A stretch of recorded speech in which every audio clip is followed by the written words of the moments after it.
Helmet ছাড়া ছিলাম। আপনি বলেছিলেন যে হেলমেট পরার জন্য।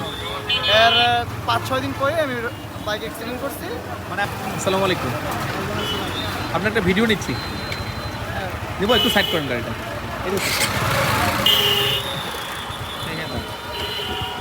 আপনাকে আমি কয়দিন আগে ধরেছিলাম, তাই আপনি আসেন এক সপ্তাহ থেকে 8 দিন আগে পুলিশ লাইনের সামনে। আচ্ছা, কি হয়েছিল সেদিন? আমাকে ড্রাইভিং লাইসেন্সের জন্য আর হেলমেটের জন্য 3000 টাকা মামলা দেওয়া হয়েছে। হেলমেট পরেন নাই আপনি, মানে সেদিন হেলমেট ছাড়া ছিলেন? হেলমেট ছাড়া ছিলাম। আপনি বলেছিলেন যে হেলমেট পরার জন্য। এর 5-6 দিন পরে আমি বাইক অ্যাক্সিডেন্ট করছি। মানে আপনি হেলমেট না থাকার অপরাধে না থাকার অপরাধে মামলা দিছিলেন আপনার আর আজকে কি হয়েছে? আপনার আজকে আবার হেলমেট পরেননি কেন? হেলমেট পরি না। অ্যাক্সিডেন্ট অ্যাক্সিডেন্ট করছেন? আল্লাহ মাফ করুক। কিভাবে অ্যাক্সিডেন্ট হলো? বাইক অ্যাক্সিডেন্ট মানে হেলমেট করে বাতি যা চালাচ্ছিল, আমি পিছনে ছিলাম। হেলমেট ছিল না? না হেলমেট ছিল না। আচ্ছা, তাহলে আপনাকে যে মামলাটা করেছি ছিলাম, ঠিক করেছে। কি কারণে ঠিক মনে হলো আপনার?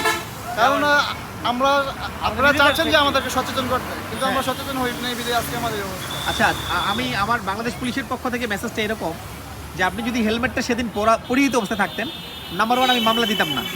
নাম্বার 2, মামলাটা কিন্তু কোনো বিষয় না, বিষয় হলো আপনাকে আপনার নিরাপত্তার জন্য, এই যে আপনি পিলিয়ন উঠেছেন, পিলিয়ন পিছনের যাত্রীরও কিন্তু আপনার কি লাগবে? হেলমেট লাগবে। কারণ এটা আজকাল সুন্দর করে সেট করান। বিষয় হলো যে হেলমেটটা আপনার, এই যে ভাইদের কিন্তু হেলমেট নাই, তার মানে কি তাদের মামলা হবে আইন অনুযায়ী? আইনটা পরের বিষয়, আপনার নিজের নিরাপত্তাটা সবচেয়ে আগে, তাই না? তাহলে আপনাকে আইন মানতে হবে না?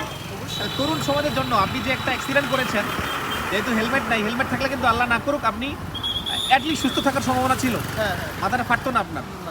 তাহলে কি মেসেজ আপনার? আজকে যেহেতু আবার হেলমেট ছাড়া যাচ্ছেন, মামলা খাইছেন, আমি আজকে আবার মামলা করছি না, বাট মেসেজটা বলেন। তরুণ সমাজের কাছে একটা রিকোয়েস্ট যে আইন এবং সব কিছু মেনে জানি তারা রাস্তায় বাইক চালায়, হেলমেট ইউজ করে এবং তাদের সেফটি নিয়ে তারা যাতে করে আপনার মতো দুর্ঘটনার শিকার না হয় কেউ, শিকার না হয়। দেখেন আপনি একটা স্মার্ট ছেলে, স্মার্ট একটা বাইক চালাচ্ছেন, বাট আপনার এই যে হেলমেটটার কারণে ইনকমপ্লিট লাগছে আপনাকে, মানে অসম্পূর্ণ লাগছে। শুধু তাই না, আপনার নিরাপত্তা বিঘ্নিত হচ্ছে। আপনি অ্যাক্সিডেন্ট করার পরেও হেলমেট ব্যবহার করছেন না। আমি আপনাকে, যেহেতু আপনি ভুলটা বুঝতে পারছেন, আপনি আজকে হেলমেট ব্যবহার করতে পারবেন না, কারণ ওখানে ব্যথা, আপনার বাইক চালানোর একেবারে ঠিক হয় নাই। পরবর্তীতে আমি আপনাকে অ্যালার্ট করে ছেড়ে দিচ্ছি আজকে, আপনি একটা স্মার্ট ছেলে, নেক্সট টাইম এটা করবেন না। আর আপনাদের নিরাপত্তার জন্য আপনারা হেলমেট ব্যবহার করবেন। হ্যাঁ ভাইয়া, ঠিক আছে? ভবিষ্যতের জন্য আপনার ভিডিওটা থাকলো, এটা সোশ্যাল মিডিয়া যাবে মানুষকে সচেতনতামূলকভাবে ব্যবহার করার জন্য, যাতে করে মানুষ, ঠিক আছে? কারণ আপনারা কিন্তু তরুণ সমাজ, আপনারা এই ভবিষ্যতে ভালো কিছু করবেন দেশের জন্য, কেমন? ঠিক আছে, ভালো থাকবেন। আর আপনি হেলমেট ছাড়া, আর ভিতরে ফোম আছে না? আচ্ছা, এই উঠেন, আপনি উঠেন, হেলমেট পরে তারপর যান।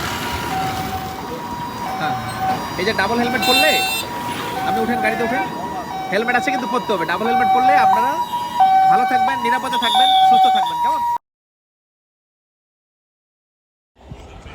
বেসিক্যালি তাদের হেলমেট ছিল, বাট হেলমেট না পরার অপরাধে মামলা করেছিলাম, তাই সচেতনতামূলকভাবে তারা নিজেরা সতর্ক হয়েছে, আমার সাথে দেখা করতে আসছিল।